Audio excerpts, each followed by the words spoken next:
नमस्कार सांग माने चांदनी डिजाइन्स रे आपण मानकु बहुत बहुत स्वागत। आज आम 32 साइज रो बैक साइड रो कटिंग करिबा। तो चलंतु वीडियो टी को स्टार्ट करिबा। प्रथमे आमे कपड़ा टी को डबल फोल्ड करके रखिबा। तापरे कपड़ा रो तळ साइड रो सीधा करिबा पई गोटे लाइन टाणी नबा। एई लाइन थारो ऊपर को आमे एबे आधा इंच रे मार्क करिके गोटे गार टाणी नबा।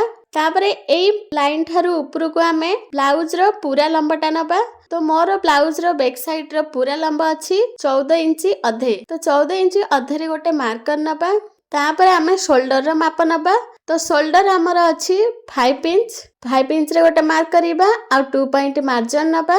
तापरे शोल्डर रो लाइन टी को सीधा करी नबा। शोल्डर रो मार्जिन लाइन थारु तळको आमे आर्म होल रो लंबा नबा। तो आर्म होल मोर अच्छी 6 इंच। तो 6 इंच रे गोटे मार्कर नबा आ ए लाइन टी को सीधा करी नबा। तापरे आमे छाती रो माप नबा। तो छाती अच्छी आमर 32 इंच को 4 भाग कले आमर 8 इंच आसुची। तो 8 इंच रे गोटे मार्क करिबा आ 2 इंच आमे मार्जिन नबा। तापरे छाती रो लाइन टी को भी सीधा करी नबा।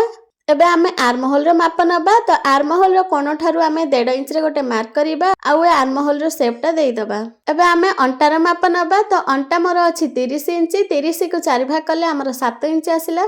तो 7 इंच रे गोटे मार्क करिबा आ 1 इंच आमे टक्स पाई नबा आ 2 इंच आमे एक्स्ट्रा मार्जिन नबा।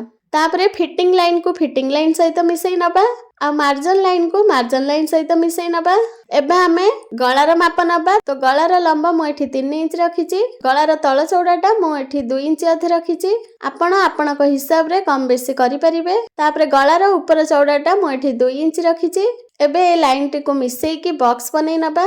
एबे आमे गळार शेप दबा। तो मु एठी गोल शेप देइची। आपण आपणक हिसाब रे जे कोनोसी शेप देई परिबे। कांध साइड रे आमे 2 पॉइंट डाउन करिबा। तापरे आमे कांधर शेप टा देई दबा।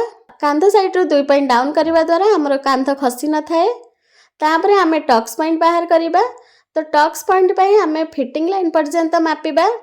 फिटिंग लाइन पर्यंत जेतिकी भी आसीबो तार अधा रे आमे गोटे मार्कर नबा। तापरे सेई अधा को ही रखी कि आमे ऊपर टक्स टा भी नबा। तापरे लाइन टी को सीधा करी नबा। टक्स रो शेप दबा सेति पई एपट साइड रो हाफ इंच नबा आ सेपट साइड रो भी हाफ इंच नबा। तापरे टक्स रो शेप टा देई दबा। टक्स रो तळ साइड रो सीधा लाइन रहिबो आ ऊपर को आमे तिरछारे लाइन दबा। एबे आमे आर्म होल मापिबा। सेति पई आमे आधा इंच रे मार्क करिके लाइन टी को सीधा करी नबा। ए लाइन थारो आर्म होल रो गुलाईटा मापिबा। तो मु मापी की देखौची देखंतु हमर 9 इंच आसिला। मोर आर्म होल रो पूरा गोलाई 18 इंच अछि। तार अधा हमर 9 इंच आसिला। तो मोर आर्म होल रो गोलाई परफेक्ट आसी गला। तो एबे हमें एहा को कटिंग करि नबा। तो सांग माने मोर वीडियो टी केमिति लागिला मते कमेंट करिके जणांतु। आ वीडियो टी भलो लागिथिले वीडियो टी को लाइक करंतु। सांग साथी मानक सहित वीडियो टी को शेयर भी करंतु। आ चैनल रे नुआ देखुथिले चैनल टी को सब्सक्राइब करि नियंतु।